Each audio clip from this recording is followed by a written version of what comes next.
What's up YouTube? Headshot 87. Welcome to another review that we are bringing you guys. And this time we're going to visit a classic firearm.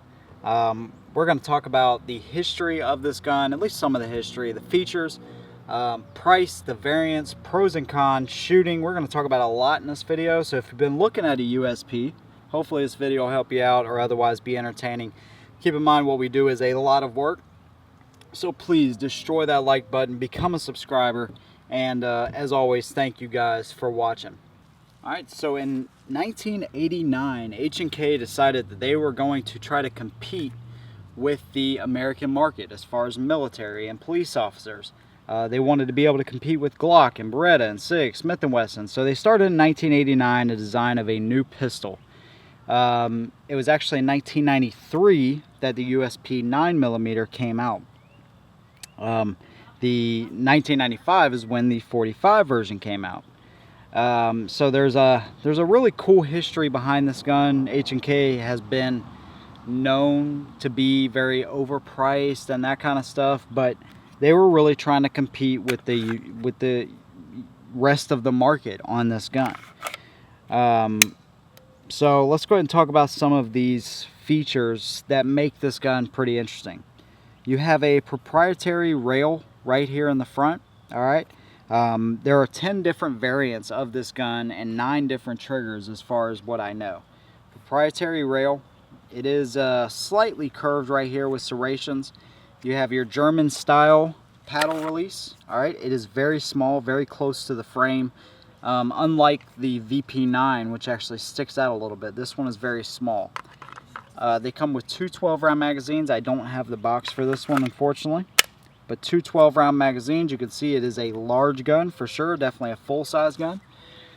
They also have the 9mm and 40, and they also have compact versions and elite versions, competition. I mean, there's quite a few versions to choose from. This one right here has the safety and the decocker. So you'll see right here, you can decock the weapon. And you can put it on safe. You can carry it cocked and locked if you want to. But there's 10 different versions, so you can kind of look at which one you would like to get. I think there's also double action only versions. So just keep that in mind. The sights. This one just has a standard 3-dot sight setup. They are replaceable. So, and you can also replace the triggers on these guns. The slide stop is not ambi, but the paddle release obviously is. Alright, so other than that, that are pretty much the features. You'll notice right here you have your slide serrations. One thing about this gun is very easy to rack this gun. It feels really good doing it, to be honest with you. And we'll talk about the trigger after the shooting part of the review. There's your takedown latch and your slide stop, so that it's all in one right there. Stippling on the back strap is pretty aggressive, but it actually feels very good in the hand. And you'll see that this was actually stippled by the guy that owns it, so that's something that that he decided to do. But overall, the gun feels pretty good in the hand, even though it is pretty large. Let's go ahead and talk about the specs here real quick while Miss Headshot shows you closer up. 7.91 inches long. 5.6 inches high with the mag, 1.26 inches wide. So you'll see it's definitely not a concealed carry inside the waistband type of gun. 4.4 inch barrel and 31.2 ounces unloaded. The compact has 10 round magazines, and of course full size has 12. Overall, it is a big gun, but for home defense, this may be an option for you. Like I said, it's available in 9mm, 40, 45, and there are 357 versions for the compact. You also have LEM versions of the H&K. So they come as double single action. And I believe they also have with or without safety. So there is a lot of options for this gun, pretty much for anybody. All right, let's talk about breakdown here really quick, and I'll show you that recoil reducing spring that I was talking about. You want to move the slide back just far enough to where that notch is. You're going to push it from this side, and it's going to come right out.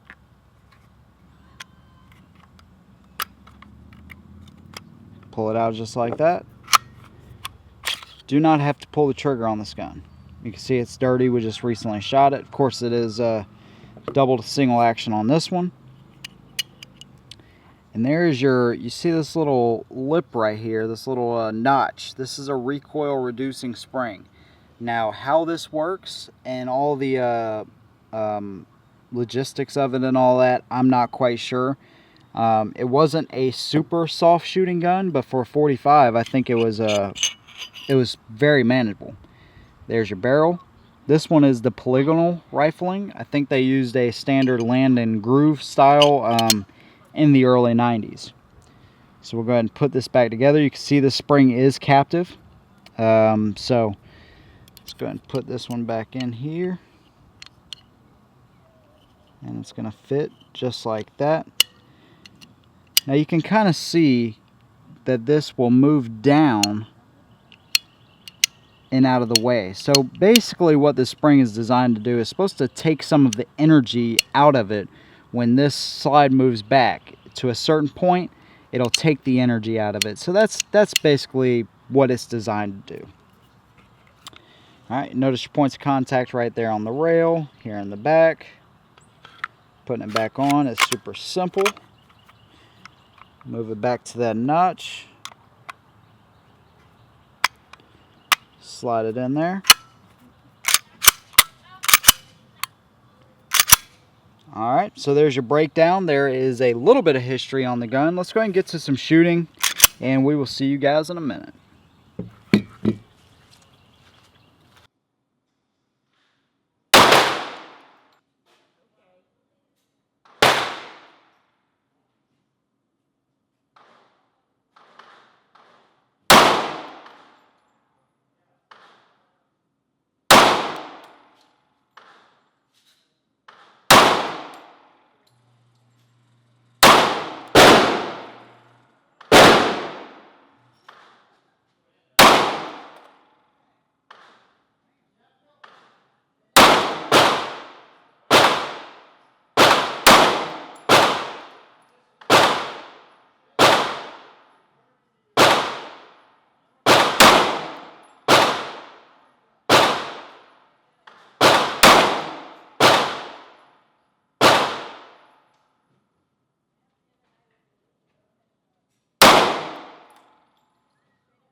All right, so as you can see, the HK USP 45 is a heck of a nice shooter.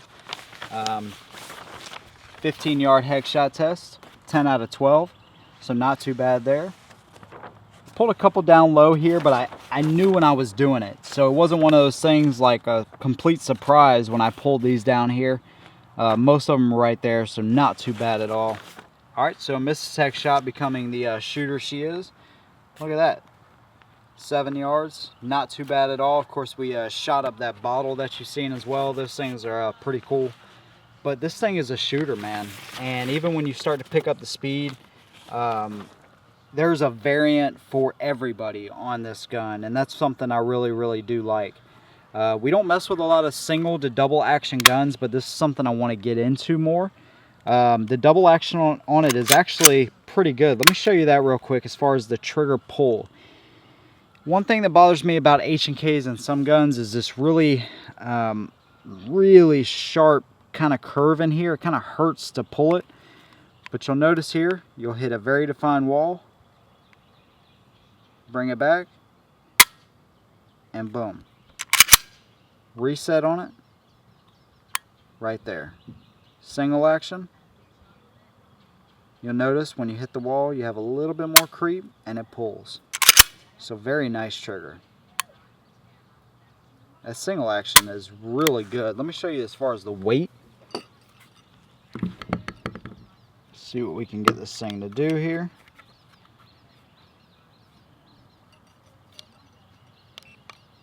Try to pull it in line with the barrel.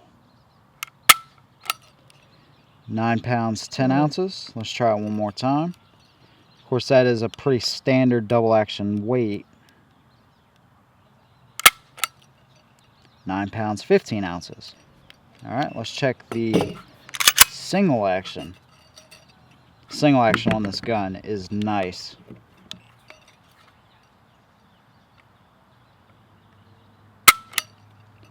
Four pounds, 11 ounces. Let's try one more time.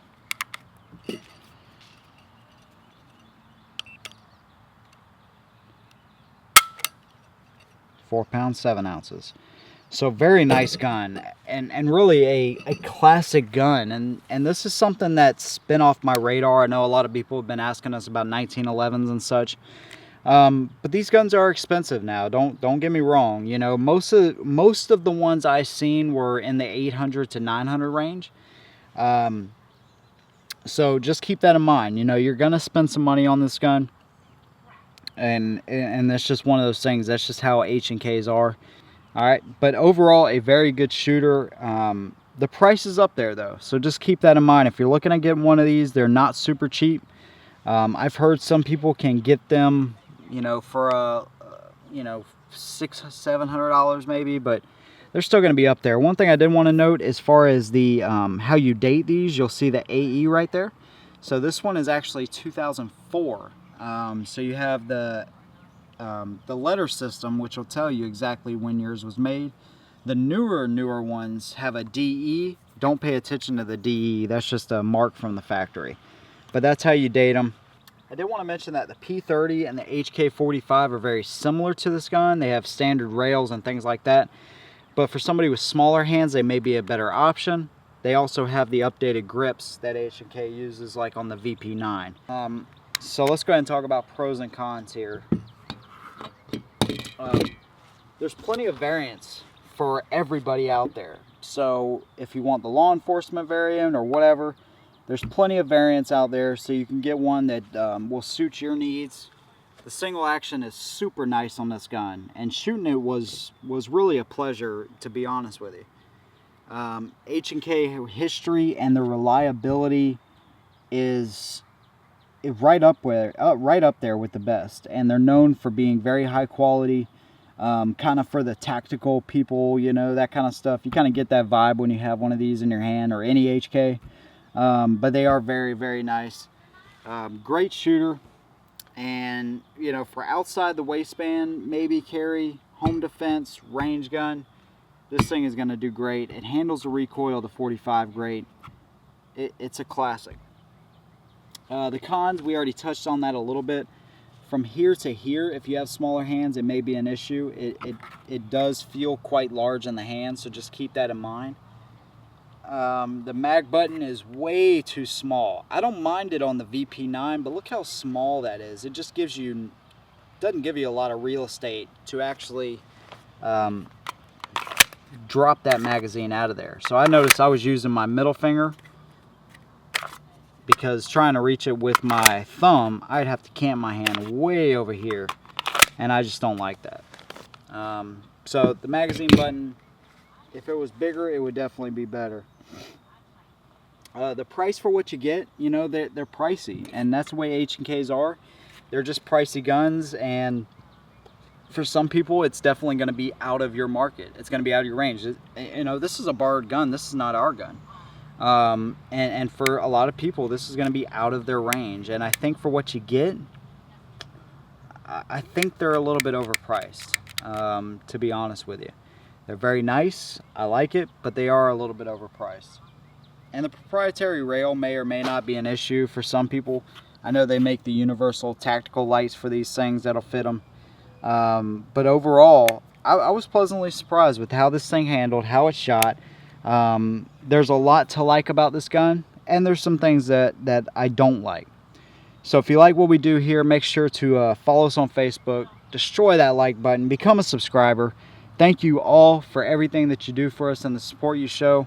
We'll see you in the next one, and as always, hold them down.